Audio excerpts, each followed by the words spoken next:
ओम शांति। परीक्षा के भय से कैसे मुक्त हों, आज इस प्रोजेक्ट के अंतर्गत प्रथम सत्र में आप सभी का पुनः बहुत बहुत स्वागत है। और आज हम जो प्रथम सत्र लेने जा रहे हैं इस प्रोजेक्ट में, मैं अद्वितीय हूँ, आई एम यूनिक, इसके बारे में हम आपको शॉर्ट में जानकारी देंगे विद्यार्थियों के लिए कि यह संसार एक रंगमंच नाटक की तरह चल रहा है। यहाँ पर सभी धर्म, जाति, संप्रदाय के लोग निवास करते हैं। विद्यार्थी आप देख रहे हैं कि हमारे भारत देश में, जो एक धर्मनिरपेक्ष देश है, सभी धर्म, जाति, संप्रदाय के लोग यहाँ पर रहते हैं। विश्व की 650 करोड़ मनुष्य आत्माओं के स्वभाव संस्कार नहीं मिलते एक दूसरे से। आप ये देख रहे होंगे, एक बार जो घटना घटी दोबारा नहीं घटती है, रिपीट नहीं होती है। यही इस सृष्टि रंगमंच का एक अद्भुत रहस्य है। और भी रहस्य है, एक का फीचर न मिले दूसरे से, है ना। एक का फीचर यानी एक का चेहरा नहीं मिलता दूसरे से, जबकि इतनी सारी आत्माएं हैं। 650 करोड़ मनुष्य आत्माओं में एक दूसरे का चेहरा नहीं मिल सकता है, एक सीन न मिले दूसरे से, तो कितना बड़ा ये रंगमंच पर यह कार्य चल रहा है। अब मैं आपको मैं अद्वितीय हूँ इसकी पहले परिभाषा बताऊंगा, क्योंकि विद्यार्थियों को इसकी पहले परिभाषा जानना जरूरी है। अद्वितीय माना हीन भावना न आए कि वो तो बहुत अच्छा है, मैं तो अच्छी नहीं हूँ, मैं अच्छा नहीं हूँ। हीन भावना नहीं आनी चाहिए अपने जीवन में। इसलिए कहा जाता है, हम जैसा सोचते हैं वैसा बनते हैं। हमारे विचार ही हमारे व्यक्तित्व हैं, हमारे विचार ही व्यक्तित्व का निर्माण करते हैं। इसीलिए हमारे जो सोच है, हमारे जो सोचने की आदत है, वो सबसे अच्छी होनी चाहिए, तभी हम अद्वितीय बन सकते हैं। हम उपाय भी बताएंगे कि हीन भावना न आए। उपाय है कि हीन के बदले एक अच्छा संकल्प कर ले कि मैं परमात्मा की संतान हूँ। परमात्मा दाता है, तो हमें भी मास्टर दाता बनना है।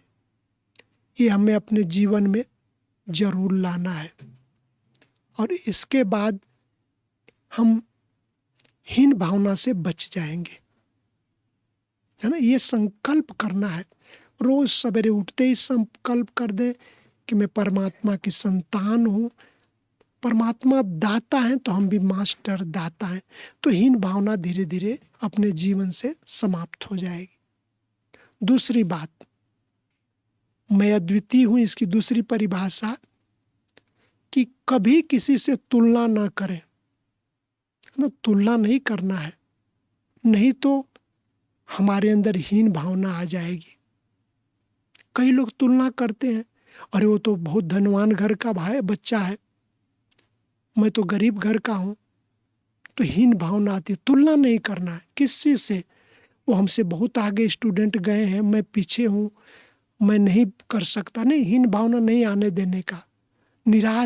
अगर हीन भावना आएगी तो निराशा आ जाएगी। इसीलिए मैं बहुत अच्छा हूँ, मैं बहुत अच्छा हूँ, मेरा परिवार बहुत अच्छा है।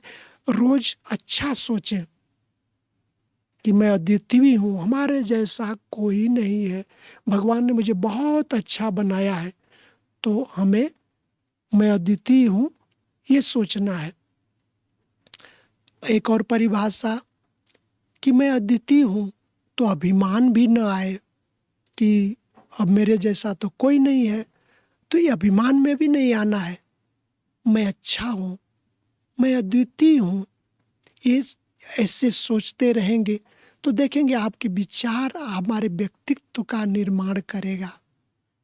अब मैं बताऊंगा कि भारत में सभी देवियों में भिन्न भिन्न क्वालिटी विशेषता दिखाई गई है। बच्चे जानते हैं, स्टूडेंट इस बात को जानते हैं कि हमारे भारतवर्ष में जब भी नवरात्रि आती है तो देवियों की झांकी लगती है, लोग पूजा पाठ करते हैं 9 दिन तक नवरात्रि में। तो हमारे भारत देश में देवियों को बिठाते हैं, देवियों के बारे में बताते हैं, पूजा अर्चना करते हैं। तो उनके अंदर क्या विशेषता ऐसी थी जो इतनी यूनिक थी? जैसे माँ सरस्वती को देखें, विद्या देवी के रूप में उन्हें महारत हासिल है।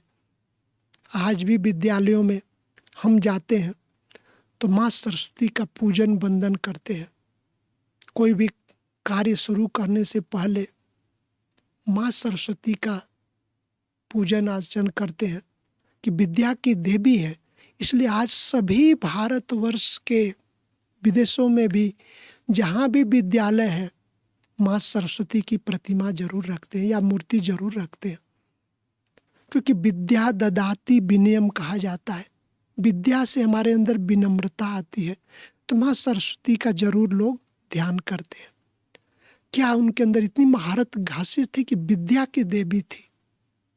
दूसरे नंबर पर लक्ष्मी को धन देवी के रूप में महारत हासिल है। इसलिए लोग लक्ष्मी की पूजा करते हैं कि धन आएगा हमारे घर में। नवरात्रि पर खास लक्ष्मी का पूजन करते हैं। तो धन के रूप में उन्हें महारत हासिल है। नंबर तीसरा, माँ संतोषी। कितनी सुंदर गीत वीडियो बना है, जय जय संतोषी माँ, जय माँ। तो संतोषी माँ को लोग पूजन अर्चन करते हैं। उनके अंदर क्या विशेषता थी? संतुष्टता के रूप में महारत हासिल है। संतोषी, संतोष बहुत बड़ा धन है। इसलिए संतोष कहते हैं संतोषम परम सुखम, तो संतोष बहुत बड़ा सुख है। तो माँ संतोषी को भी लोग याद करते हैं। अब नंबर चौथा, माँ दुर्गा को भी लोग याद करते हैं। किसके लिए? शक्ति की देवी के रूप में याद करते हैं। कितनी बड़ी उनके अंदर शक्ति थी। अष्ट शक्तियाँ उनके आस पास रहती थी। अष्टभुजाधारी दिखाया जाता है। तो ये उनको भी लोग नवरात्रि में पूजन अर्चन करते हैं कि शक्ति की देवी, शक्ति चाहिए तो माँ दुर्गा के पास जाओ, कहते हैं लोग। तो ये इनके अंदर एक क्वालिटी है, विशेषता है इन देवियों के अंदर। हम आगे बढ़ते हैं। नंबर 5, माँ शीतला को शीतलता के रूप में याद किया जाता है। उनको पूजन अर्चन किया जाता है। माँ शीतला का मंदिर लोग बनाते हैं। तो इनके अंदर ये विशेषता, ये क्वालिटी थी, इनमें इनको ये महारत हासिल था। नंबर 6, माँ उमा का भी नाम आता है। किस लिए? क्या महारत हासिल था? उमंग उत्साह दिलाने में महारत हासिल था इन्हें। आज भी माँ उमा का कई जगह मंदिर लोग बना कर रखते हैं। उमंग उत्साह, किसी के जीवन में खुशी दे देना, उमंग उत्साह दे देना, ये बहुत बड़ी कला है। तो देखो, सभी अपने आप में यूनिक है ना। देख रहे हैं कि हमारे ये सभी देवियाँ जो भारतवर्ष में खास नवरात्रि पर पूजन अर्चन किया जाता है, इनके अंदर ये यूनिक विशेषता है। इसी प्रकार हमें भी अपनी क्वालिटी को डेवलप करके अद्वितीय बनना है। हमें ऐसे ही अद्वितीय बनना है। अब मैं आपको कुछ सूक्ष्म बातें जरूर बताऊंगा। सूक्ष्म बातें हैं कि स्वयं को आत्मसम्मान दे कि मैं जो हूं, जैसा हूं, अच्छा हूं। ये रोज सवेरे उठते ही एक सम्मान दे, चलते फिरते भी, बैठे भी। हर स्टूडेंट कर सकता है कि मैं जो हूँ जैसा हूँ अच्छा इंसान हूँ, मैं जो हूँ जैसा हूँ अच्छा विद्यार्थी हूँ। यह संकल्प, ये विचार अपने आप को देना है। दूसरी बात बहुत सूक्ष्म है, जो व्यक्ति योग्य है वो आगे बढ़ेगा ही। टांग खींचने वाले आएंगे, लेग पुलिंग करेंगे, लेकिन जो योग्य है वो एक दिन आगे अवश्य बढ़ेगा ही। ये सूक्ष्म बात है। तीसरी सूक्ष्म बात बताऊंगा, क्योंकि आज संसार में इसकी बहुत होड़ है। तो तीसरी हम सूक्ष्म बातें हैं, हमें योग्य बनना है तो अपनी विशेषताओं से आगे बढ़ना है। किसी के हाथ जोड़कर, पैसे देकर, किसी को रिश्वत दे करके नहीं आगे बढ़ना है। हमें योग्य बनना है तो अपनी विशेषताओं से आगे बढ़ना है। हमें अपनी विशेषताओं को डेवलप करना है, अपने जीवन में विशेषताओं को डालना है। पुरुषार्थ करके, अच्छे विचार के द्वारा, पढ़ाई के द्वारा हमें अपनी विशेषताओं से आगे बढ़ना है। चाहे हम गरीब ही क्यों ना हो, गरीब बच्चे ही विद्यार्थी अपने जीवन में आगे बढ़ पाते हैं, क्योंकि उनको त्याग भावना का पता है, अपनी गरीबी का भी पता है। वो बच्चे ही आगे जा पाते हैं, योग्य बन जाते हैं। अब मैं आपको एक प्रेरक प्रसंग बताऊंगा जो मुझे बहुत सुंदर लगा। वो प्रेरक प्रसंग आप सबको परीक्षा मित्र के इस अद्वितीय यूनिट में आपके जीवन में बहुत सुंदर परिवर्तन लाएगा। और वो प्रेरक प्रसंग है कि एक व्यक्ति निराश होकर नदी के पास जाता है और सोचता है कि अब तो मैं किसी काम का नहीं हूँ, मैं गरीब हूँ। और नदी के पास जा कर के खड़ा हो रहा है और संकल्प कर रहा है कि संसार को अब मेरे पास कुछ नहीं है, अब मैं इसमें कूद करके अपने जीवन लीला को खत्म कर लूं। यह मन में उसके विचार आता है। सोचो कितना विचार गलत है कि मैं गरीब हूं, मेरे पास कुछ नहीं है। कूदने जा रहा था, खड़ा हो गया था कूदने के लिए, तब तक एक व्यक्ति वहां खड़ा था, उसे पकड़ा और कहा कि तुम सब कुछ कर सकते हो, तुम्हारे पास तो करोड़ों की संपत्ति है। कहा कि मेरे पास तो कुछ नहीं है, इसलिए मैं कूदकर अपने जीवन को खत्म करने की सोच रहा था, आपने मुझे पकड़ लिया। कहा कि नहीं, देखो तुम्हारे पास सब कुछ है, मैं बताता हूँ, तुम्हारे पास तो करोड़ों की संपत्ति है। कहा कि मेरे पास कुछ नहीं है। बोला नहीं, अब सुनो। कहा देखो, क्या तुम अपना एक हाथ मुझे दे सकते हो? कहा कि अच्छा, ये क्यों? देखो तुम्हें मैं 10 लाख रुपया देता हूं, तुम मुझे अपना एक हाथ दे दो, दाएं हाथ दे सकते हो? कहा कि नहीं, मैं नहीं दे सकता। कहा कि देखो कितनी बड़ी तुम्हें रकम दे रहा हूं, 10 लाख रुपए, मेरे को एक हाथ दे दो। कहा मैं नहीं दूंगा। कहा अच्छा ठीक। कहा अब दूसरा प्रश्न पूछा, तो आप अपनी एक आंख दे सकते हो, मैं तुम्हें 20 लाख रुपए देता हूं। तो बोला नहीं, मैं आंख भी नहीं दे सकता। अब इसके बाद तुरंत उसे आत्मबोध हुआ। अब उसे लगा कि ये तो बहुत बड़ी बात हो गई, आत्मबोध हुआ। फिर वह अपना जो कूदने का जो संकल्प था खत्म किया और उस व्यक्ति ने इसको बताया कि देखो आप बहुत अच्छे इंसान हो, भगवान ने आपको सब कुछ दिया है, अगर यह जीवन खत्म कर दोगे तो ये इसी लोक में तुम्हें भटकना पड़ेगा। जब उसे आत्मबोध हो गया, फिर वही व्यक्ति आगे चल कर के पढ़ाई करते हुए अच्छे नंबर लेते हुए बड़ा व्यक्ति बन गया, तो उसे याद आया कि आज अगर आपने नहीं बचाया होता मुझे तो आज मैं इस लायक नहीं हो पाता। अपनी गरीबी में मैंने पढ़ाई करके और मुझे आज सर्विस मिली है। तो उसे रियलाइज हो गया, आत्मबोध हुआ कि देखो भगवान ने सुंदर तन दिया, आपको मन दिया है, बुद्धि दिया है, इसलिए अपने जीवन को अच्छा बनाओ। विद्यार्थियों को भी हम यही कहते हैं कि आप अपने जीवन को अच्छा बनाएं, क्योंकि आप अच्छे हो और अच्छे से अच्छे बने।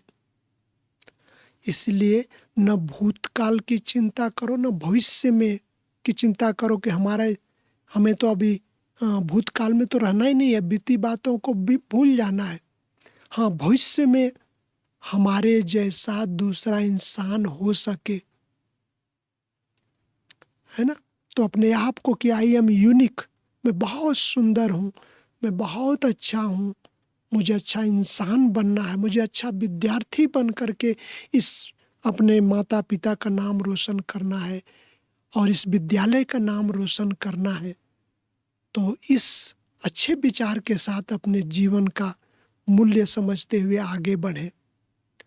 तो ये है इस सत्य घटना से हमें जानकारी मिली कि विद्यार्थी जीवन में भी हमारे जीवन का कितना बड़ा महत्व है। अब मैं एक दूसरी कहानी सुनाऊंगा।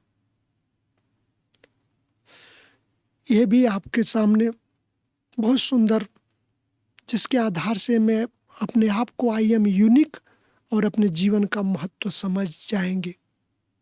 इस कहानी है एंजल की, एक फरिश्ते की। भगवान ने 3 एंजल दिए और पृथ्वी पर भेजा कि जाओ, पर इंसान से छिपाना है इसे। तो कहा ठीक है, तीनों आ गए धरती पर। एक ने कहा कि इसे आसमान में छिपा दूंगा तो मनुष्य वहां पहुंच नहीं सकता। तब भगवान ने कहा मनुष्य वहां भी पहुंच जाएगा। फिर दूसरे ने कहा भगवान इसे जमीन के अंदर अगर छिपा दूंगा, तो भगवान ने कहा इंसान जमीन के अंदर भी ढूंढता है, ढूंढ लेगा। अब एंजल सोच में पड़ गया। फिर तीसरे ने कहा कि भगवान क्यों न इंसान के अंदर ही छिपा दूं। तो भगवान ने कहा ये तो अच्छी बात है। तो सभी की विशेषताएं अलग अलग है, हर एक का सोच अलग अलग है एंजल के बारे में। तो हमें भी यह जानकर खुशी हो कि हर इंसान की विशेषताएं अलग अलग है। जो विशेषता आपके अंदर है, दूसरे के अंदर दूसरी विशेषता है। तो इस कहानी से पता चला कि हर एक की विशेषता अलग अलग है, इसलिए हमें अपनी विशेषताओं को आगे बढ़ाते हुए आगे कार्य करना है। अब मैं एक और घटना सुनाऊंगा। कहानी है अष्टावक्र की। ये भी बहुत मुझे प्रेरित की, बहुत अच्छा लगा कि यहाँ पर बताया गया कि इस व्यक्ति जो अष्टावक्र है, उसके शरीर का 8 जगह पर टेढ़ा है। सोचो, एक मनुष्य के शरीर का जो भाग है सीधा होता है, लेकिन एक ऐसे अष्टावक्र की कहानी आती है हमारे भारतवर्ष में कि उसके शरीर का 8 जगह से टेढ़ा था, इसलिए इसका नाम अष्टावक्र था, परंतु फेमस था। आज भी अष्टावक्र गीता भी लिखी गई है, उसके जैसा विद्वान कोई नहीं है। उस किताब में लिखा कि इसके जैसा विद्वान कोई नहीं है। इसकी एक घटना आती है कि इससे राजा ने 3 प्रश्न पूछा कि, और इस शर्त था कि इस प्रश्न का उत्तर जो नहीं बताएगा उसे जेल में डाल दिया जाएगा। तो कई राजाएं, बड़े बड़े लोग आए, सबको जेल में राजा ने डाल दिया था, क्योंकि प्रश्न का उत्तर नहीं दे पाए थे। प्रश्न जो भी था, अनुमानतः मैं आपके सामने रख रहा हूँ, मेरे को थोड़ी याद आया। पहला प्रश्न शायद था कि भगवान क्या करता है। दूसरा प्रश्न था भगवान क्या खाता है। तीसरा प्रश्न था भगवान कहाँ रहता है। इसी तरह के 3 प्रश्न बनाए गए थे। जब अष्टावक्र पहुंचा वहां, तो राजा ने कहा कि ये तीनों प्रश्न का उत्तर अगर दे दोगे तब तो तुम्हें सब कुछ राजपाट दे दूंगा। अगर नहीं दे पाए तो तुम्हें जेल की हवा खानी पड़ेगी। जेल में बहुत सारे लोग जेल में गए, तुम्हें भी जेल में डाल देंगे। अष्टावक्र ने कहा, ठीक है राजन, मैं इन प्रश्नों का उत्तर मैं जरूर दूंगा। राजा ने तीनों प्रश्न पूछे और अष्टावक्र ने तीनों प्रश्नों का सटीक उत्तर दे दिया। राजा सोच में पड़ गया कि ये 8 जगह टेढ़ा शरीर का व्यक्ति इतना बड़ा विद्वान है कि सभी प्रश्नों का उत्तर दे दिया हमारे। तो जब इसको विजय मिली तो अष्टावक्र ने सबसे पहले अपने पिताजी से मिलने के लिए गया जेल में। राजा को कहा, सबको छुड़वा दो। सबको जेल से सभी को छुड़वा दिया। उसके पिताजी भी जेल में था, वो भी छूट गया। कहा कि देखो, सभी प्रश्नों का उत्तर ये दे दिया है अष्टावक्र ने, और इनका आदेश है कि सभी को पहले छोड़ दिया जाए जेल से। तो सोचो कि कितना बड़ा विद्वान था, उसके अंदर क्या विशेषता थी, क्या ऐसे गुण थे। शरीर से जरूर टेढ़ा था, लेकिन क्या विशेषता, ऐसे गुण थे जो राजा भी उसके सामने सभी प्रश्नों का उत्तर देखकर हैरान हो गए। तो इसीलिए कहा जाता है, इस संसार में हर व्यक्ति के अंदर कोई न कोई विशेषता है। हर व्यक्ति का संस्कार एक न मिले दूसरे से, सब कुछ भिन्न है, संस्कारों को मिलाना पड़ता है। अब मैं आपको बताऊंगा उपाय, क्योंकि मैं अद्वितीय हूं, यह बनने के लिए आपको उपाय बताएंगे कि मैं अद्वितीय हूं। ऐसा सुंदर बनने के लिए प्रतिदिन राजयोग का अभ्यास करते रहे। रोज ब्रह्मा कुमारी सेवा केंद्रों पर राजयोग 7 घंटे का, 7 दिन का होता, अभी तो 3 दिन में ही आपको पूरा करा दिया जाता है। 60 में 2 दिन में पूरा करा दिया जाता है, सुबह शाम 1-1 घंटे टाइम देने से। तो राजयोग का अभ्यास करें। तो इस राजयोग का जितना हम योग अभ्यास करेंगे तो हमारे जीवन से हीन भावना समाप्त होगी, और किसी के साथ तुलना करने से भी बच जाएंगे। ये होगा, नहीं तो हीन भावना जब आती है ना, तो व्यक्ति परेशान हो जाते, स्टूडेंट परेशान हो जाते हैं। मैं अपने जीवन का अनुभव से देखा, हमारे चाचा, हमारे पड़ोसी थाना इंचार्ज थे और अपने बच्चों को अच्छे विद्यालय में पढ़ाते थे। हम लोग प्राइमरी स्कूल्स में पढ़ते थे, हमारे पिताजी प्रिंसिपल थे। तो मैं सोचा करता था कि देखो, वो थोड़ा अपने बच्चों को अच्छे कॉन्वेंट स्कूल में पढ़ा रहे हैं पैसे लगा करके, हमारे पिताजी तो हमें प्राइमरी स्कूल में रखे हैं। थोड़ी सी हीन भावना मेरे अंदर आई। फिर मैं जब अपने खेत में गया, जो अपने गांव में खेत है अपना, तो वहाँ जाकर के शाम का समय सोचने लग गया, कोई बात नहीं, आज जो इस पद पर लोग गए हैं वो भी तो प्राइमरी स्कूल से पढ़ करके गए हैं ना। तो इसलिए हमें हीन भावना नहीं आने देना है। मैं प्राइमरी स्कूल में पढ़ के भी अच्छा नंबर ले सकता हूँ, अच्छा इंसान बन सकता हूँ। हमें अपने जीवन में ये संकल्प आ गया कि मुझे स्टडी करके उनसे भी आगे जाना है। हीन भावना खत्म हो गई। और तुलना करना, हम किसी से क्यों तुलना करें? ठीक है, वो आगे है तो वो आईएएस है तो पीसीएस है तो हम और कुछ बनेंगे। तो तुलना नहीं करना है। तो हम तुलना करने से भी बच गए। राजयोग का मेडिटेशन जब करने लग गया तो हमारे अंदर ये सारी चीज़ें खत्म हो गई। आज भी मेरे सामने वो लोग मिलते हैं, झुकते हैं, कहते हैं कि आप लोग के पास कोई शक्ति है। तो हम बच्चों को बताते हैं कि राजयोग का अभ्यास प्रतिदिन करें, हीन भावना समाप्त हो जाएगी, तुलना से भी बच जाएंगे और परीक्षा के भय से भी बच जाएंगे। आपको परीक्षा में कभी भय नहीं लगेगा। तो मैं बहुत ही आई एम यूनिक हूँ, जरूर इसमें राजयोग का मेडिटेशन का अभ्यास करें और आपका जीवन सुंदर बने, सुखद बने, सभी विद्यार्थी आगे बढ़े। यही हमारी शुभकामना, शुभ भावना है। ओम शांति।